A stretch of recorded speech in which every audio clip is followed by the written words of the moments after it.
Hello and welcome to the Opportunity Talks, powered by the EPFL Future Leaders platform.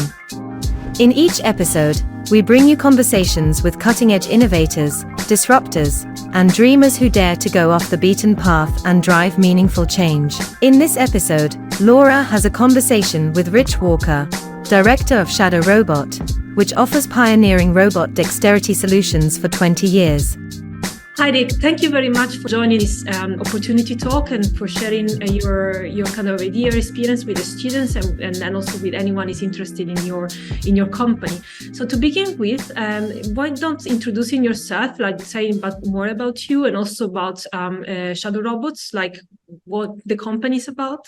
Sure. So thank you, Laura, for the opportunity to talk to the students, and I hope this will be of some interest to everybody. I'll just say up front, if what I say doesn't seem to make any sense or seems confusing or misleading, feel absolutely free to ping me on LinkedIn and ask me what I actually meant by that, or was I completely crazy by saying it, or whatever. The opportunity is always there. So I am currently a director of the Shadow Robot Company. I spent 14 years as the managing director, which is the UK version of CEO. Before that, I was one of the team. Shadow is a kind of an unusual organization because it was founded from a group of people who were basically building robots together because they were interested in doing it back in the 1980s and early 1990s. We set up the company in 1997, and we literally set it up because somebody we were going to work with said, I can pay you to do a bit of work, but you have to have a company to send the invoice from. So we set up this legal entity, and then I was like, what can I do with that? Okay, that's a thing. What can you do with it? Which led us down this kind of interesting journey that we've had of looking for things we can do with the things that we have and seeing where that takes us and what opportunities arise from it. Brilliant. Thank you very much. Very clearly explained. Interesting to see that it's been drawn into the space of, okay, now I have to work on that, how to have a motivation. But now to begin with the first question is literally related to the challenge that you decided to focus on. And I would be interested to know, like, a combination. Yes, there is a technical challenge, but whether there is also, let's say, kind of societal challenge related to the company you decided to fund, like if you have any comment on that. So when Shadow was set up, it came from kind of one guy's passion to build robots. Richard Greenhill, our original founder, was just like, he felt that the world needed robots, and the best way for there to be robots was for him to get on and build them. And he kind of accumulated a group of people around who were interested in doing that. We did various things, but we were best known for actually building a biped. So we built one of the first legged robots back in the 1980s and early 90s. And it's kind of interesting. It's a nice piece of work. It used pneumatic muscles, soft actuators, we'd call them these days. It was able to stand up. And standing up is hard. It was able to do standing up very well. It was able to fall over. And it was gradually being taught how to not fall over, to learn to stand up by not falling over and walk by not falling over. So that was an interesting project. And then in the 1997, 98, Honda came out with the first of their bipeds, the HRP1, I think it was. And literally everyone in robotics just went, what the? And it was amazing. It was a complete game changer. Everybody just said, that's a totally different thing. And then we all sort of talked to each other, and people found out things and passed the information around. And what we all found out was that Honda had built a really, really technically impressive biped out of their marketing budget. It wasn't a commercial idea at all. It wasn't a kind of, it was a technology push, but it was a technology push literally for the sake of saying how great Honda were as a technology company. And they hadn't actually got a kind of like a commercial route for this at all beyond, hey, it's cool. And we kind of looked at that and we went, okay. Well, we thought building a biped was a really important step in building useful robots that would do useful things in the world. But if Honda can't work out how to get from that to the robot is useful, maybe it's a very, very long way away. Maybe it's not possible yet. And interesting, it's something we're still seeing today, is that like the only company making money out of bipeds is Engineered Arts, who are making theatre robots. That's a good market for bipeds. The rest of them are kind of doing bipeds because it's cool, it looks good, it makes your company impressive. So we said, okay, if we're going to try and make robots that will be interesting and useful and do something and push the state of the art, where should we look? And we thought about it for a while, and we realized that this is actually a really interesting challenge. The human hand is insanely complex. It's insanely difficult to understand just from a technical point of view. And at the time we'd done it, basically nobody was building human-like hands for robots. So we took a bit of a pivot and we said, okay, let's build human-like hands for robots, because that seems to be a really good way to unlock the potential of the robot. If a robot has human dexterity, then it can do tasks in the world like humans can do. And that, we thought, should have some opportunities. Brilliant. That's fascinating story. Definitely like how a kind of the game changer actually kind of inspire many others, with yourself included, with the company. But something that you mentioned quite a few times, but I guess I would like to kind of expand on that second question, which is about the motivation. Like, I guess what kind of drove the motivation to really kind of why did it matter to from a sort of kind of personal perspective? Like, of course, we love doing robots, but I wonder, is there kind of something else around that as well? I think the group of us who were involved had varying reasons why we wanted to do it.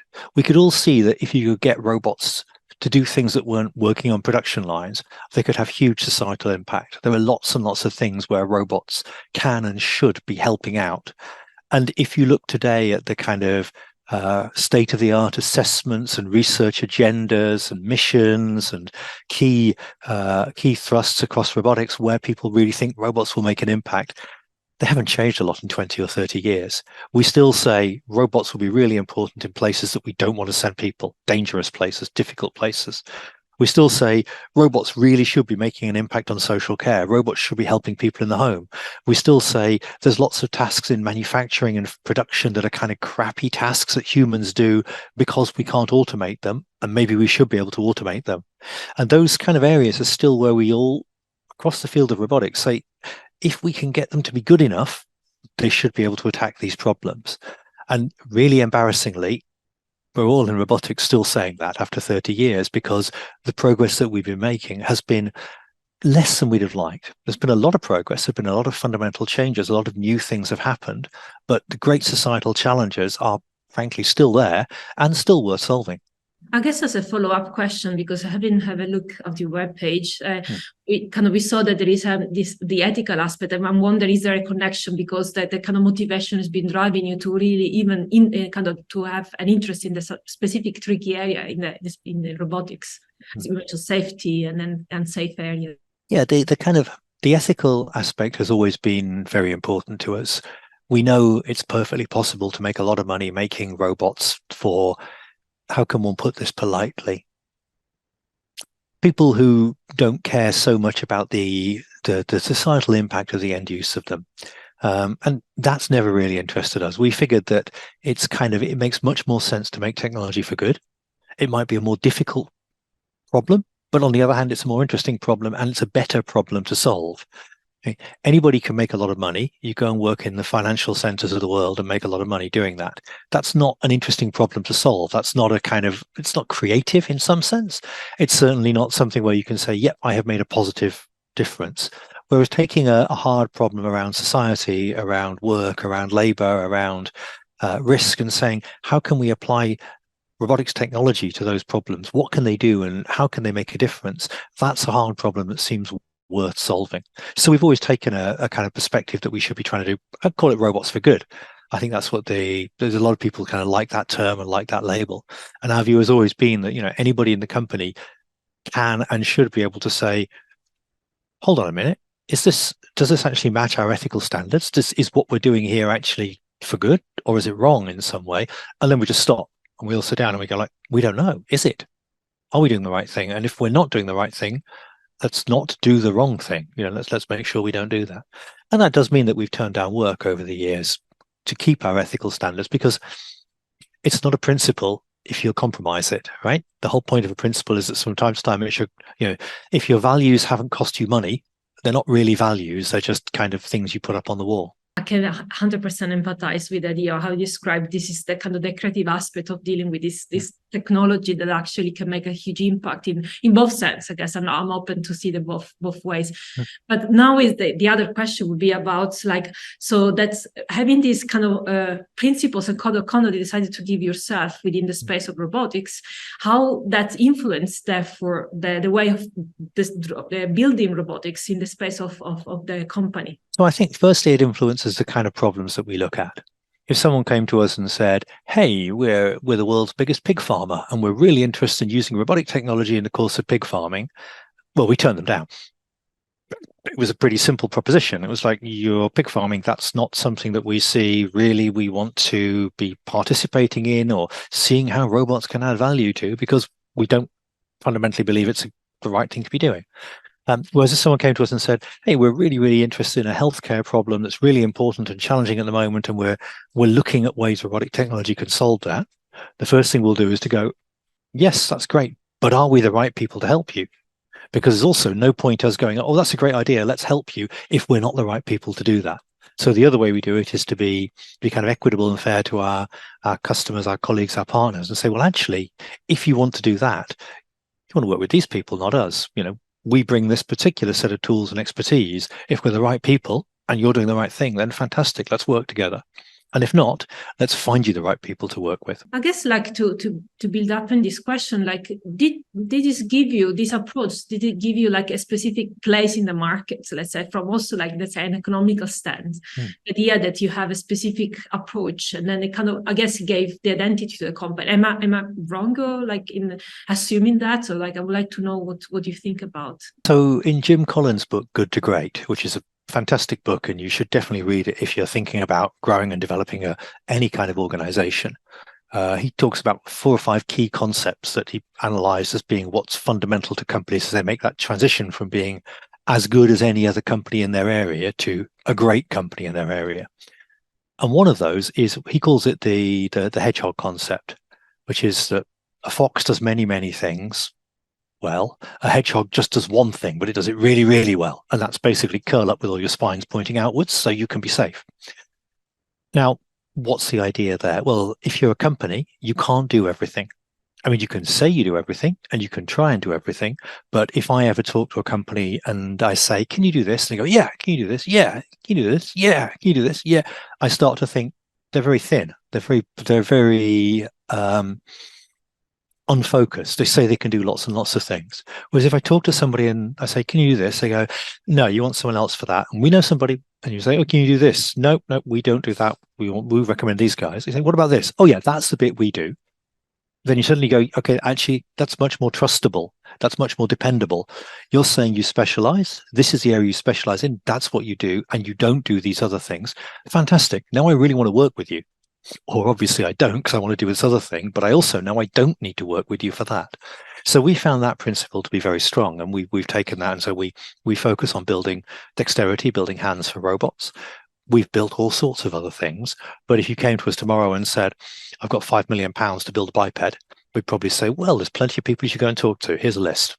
Because we're not really the people who build bipeds. We focus on something else. Thank you very much for sharing that. It's very fascinating to see how the intersection between something that you believe as important is reflected in the way you approach your skills and things you love to do at the end of the story, which is building robots. And another company actually has a few kind of years of this back, but in terms of like sharing with the public a bit of the sort of the process, something you think is quite important to say to young engineers that like to take a similar trajectory as yours, how you would describe your process from zero to now, I guess, kind of going through the milestones. I'd say finding something you really want to do. So you get up in the morning and go, hey, I'm going into work to do this thing. That's super, super important, because it's a long road. It's a long journey. You'll spend a lot of time doing it. And if you don't actually enjoy doing it, that kind of seems like you're probably doing the wrong thing. You might do it purely for money, but that's a deliberate decision. But if you're spending your career doing something interesting, then you will always be enjoying your job. And the second thing is find some customers. I know that sounds really obvious and it sounds really trite, but if you're doing something, you should at least have in mind someone outside your team who will also care about it. Because then you can go and talk to them and say, hey, I think you should care about this. Do you care about it? And if they say yes, then you can start to ask them questions like, what would make you want to pay for it? What would make you help us? What would make you find some people to give us some funding? Well, how can you help us do it better? Because we're going to do this and you want it, so you should be willing to make it happen better or faster or something. And of course, they may well ultimately be the people who say, well, great, if I make one, will you buy it? Yes. Okay. Will you put some money down as a deposit? Yes. Okay, great. I've got some money to go and do it. So really engaging with customers very early on, I would say, is really, really important. And they might be completely the wrong customers. They might be people who you end up never working with at all, but that will correct your view because you've gone to talk to them and said, I think I should do this. And they say, well, I don't care about that. And you go, oh, okay, why don't you? Oh, right. Oh, so, okay, I should find some different people who would care. Or, oh, I'm making the wrong thing, so I should change. But that feedback with the people who ultimately are the reason why you're building something is really important. Building something because you can is great, but when you start wanting to pay the bills as well, you're going to need someone to put money down, and those are customers of whatever form they take. I guess this is an interesting aspect of having a company that does robot technology, because you can be placed within the wall of university where you have a research grant that you develop the specific brief. But as you said, when you are in a business, you need clients. And then it comes the human aspect that you can't avoid because this is what is going to pay your bills. So I think, is it true, like the differences between working in a research contest and working in a company? Will you agree that this sort of human aspect is fundamental? I think that we're all selling to people. And, there's the old joke about if you get a room full of people and you say, who's in sales? Everybody should eventually put their hand up because everybody at some level is fundamentally in sales. You're always trying to say to other people, hey, I do a thing and it's good and you should like it. And if you don't like it, I'd like to know why, because I might want to change that. So that's always about human interaction. And even in the most kind of stereotyped business to business transaction, the good books on selling all say, no, actually, you're not a business selling to a business. You're a group of people selling to a group of people, and the decisions that are being made are human decisions, they're social decisions. Everybody will back up their apparently rational decision making with all kinds of rational arguments, but fundamentally, if they don't like you and they don't like what you're doing and it doesn't feel right to them, they're going to find someone else to supply it sooner rather than later. So it's all that personal interaction space, that engagement space. And I think that's really, really important to understand. In terms of the difference between working in a university and working in a company, the most important one, in my mind, is that in a university, you get to charge your overheads to somebody else. And that's actually really, really important. Lots of people say, oh, you should start a company. And they're actually right. You should start a company, but you shouldn't incur recurring costs in the company until as late as possible because you need money to pay those recurring costs. So the longer you can take advantage of the fact that most universities are fairly friendly to startups on their premises and always want to help out and can provide various business support and mentoring, the longer you can take advantage of that, I would say the better, because that's just cheaper. The earlier you have to spend money, the more money you need to make. So, take advantage of the fact that you're in a supportive environment in a university, build on the tools that the university will supply, sign absolutely no contracts with the university at all, especially not the ones they tell you are fantastic deals for you. Never sign anything anybody says is a fantastic deal without at least 2 lawyers who have nothing to do with the organization having a look at it. And bear in mind that, especially as a researcher, going out to start a company is an option for you. It's not your day job. It's something you can try and do. And if you change your mind, that's fine, completely okay. But it's important to remember that you can try it. And if you have a good idea and you find some people who want to pay for that good idea, then it's probably worth doing it. Very true. These are very useful advices that I think like this is resonating quite loudly or anyone kind of is listening at the moment. But I guess as we are in the space of advice, like if you look at it, kind of would like to ask you also like these are like kind of the thing that's like you wish to kind of give to the students, but something that you experienced you didn't like, something that you wish to avoid. What have you got any of those examples and any advices as well you can give to the kind of the audience? So things that you think, okay, I wish was not like that. I think something that's really hard to realize is that some people aren't ever the right customer. You can spend a lot of time chasing someone who you think should be a customer, or indeed working with someone who you think is a customer. And then when you kind of look at it and you do the numbers, you say, good Lord, we've spent this much money trying to get to do business with these, and it's not happening. And not only is it not happening, it just doesn't look like it's going to happen for a lot longer. Do we really want to spend our time and effort and money doing that? Or you can find you're working with somebody and it's like, this seems to be getting up, but it's like, it's just can't put my finger on it, but I don't want to I feel undermotivated. I feel, I don't really want to. Can you take the meeting with them? Can you take the meeting with them? And it's actually worth remembering that it's quite reasonable to say, I actually don't want to do business with that customer. I don't have to. And especially as a small team, you kind of get to pick and choose a bit. You're not responsible to external people who are saying you must produce 50 deals a year. You can say, well, actually, we don't want to do that.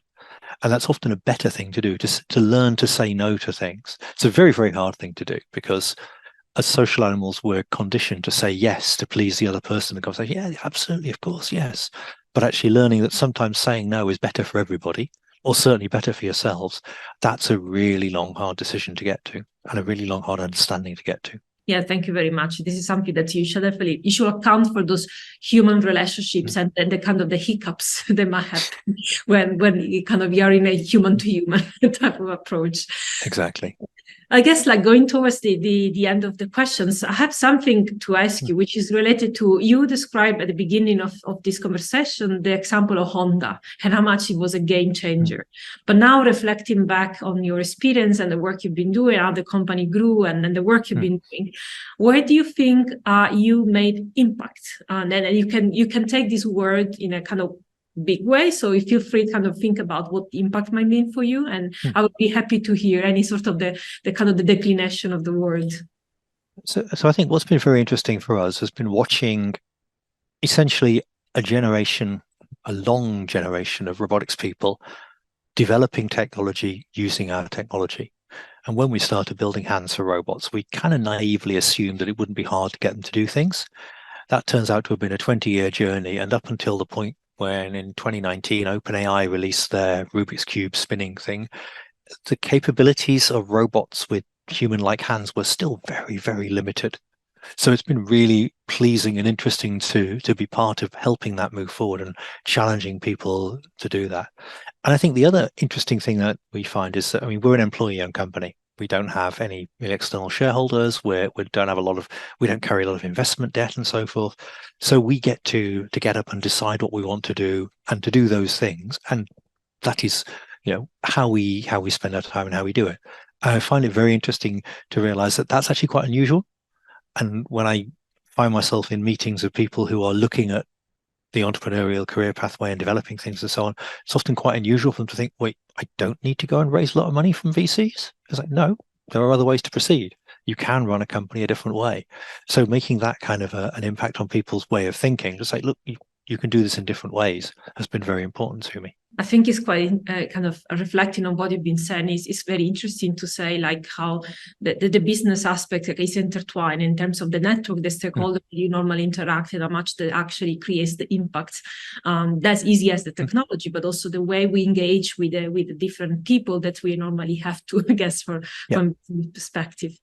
The other question I have is whether I didn't ask you anything that you thought it was important to talk about. So do you think there is anything I didn't ask? I could talk about the importance of making sure your customers pay you, but I think that's that's actually that's a kind of fundamentally important point for anybody doing business. Making sure you're getting paid and sending the invoices is always really, really important, and it's surprisingly hard to do. It is one of those things that you always keep putting off. Oh, do the accounts, and it's like just get on and do that one. Honestly, really, that's a kind of really important step. And I think you've mentioned several times the kind of social aspect of this, and it's something we found really important, is that being part of the wider community really, really helps you, because you can be focused on one thing and spending 12, 16 hours a day doing it day after day after day. And if you're not talking to other people, you're not finding out more, you're not validating what you're doing, and you're not finding other opportunities.